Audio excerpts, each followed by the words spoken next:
Paphos is Cyprus's most important religious, cultural, and commercial center that used to be the capital at one point. The city today has only 30,000 inhabitants, but is extremely rich in ancient and medieval monuments. Perhaps Paphos Harbor is the most beautiful on the island. It's a colorful, bustling, pleasant Mediterranean harbor with lots of small fishing boats and lively traffic. The city was built around 1500 BC and was the seat of the proconsul in the Roman era. During the Crusades, it was famous for its shipbuilders and served as a sort of base for them, for shipping supplies from its warehouses to the troops. The city flourished once more in the Lusignan era, but then had to wait until today for another time of glory.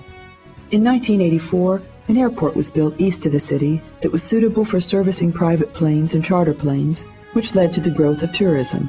This is when hotels began growing out of nowhere, and their upsurge can still be seen today. The old docks and warehouses have been turned into shops and terraced restaurants and cafes, and the whole area is now focused on tourism.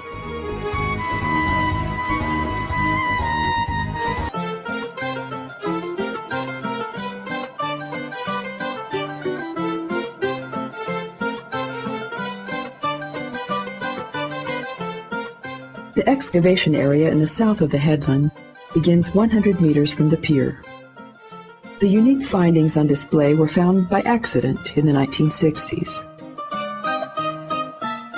Some of the mosaics that used to decorate the villas of the rich in the Hellenistic era have almost completely remained. Mosaics were one of the most expensive forms of art in ancient times. They're probably of Eastern origin and have become popular in the whole region of the Mediterranean, in the Hellenistic, and especially in the Roman era.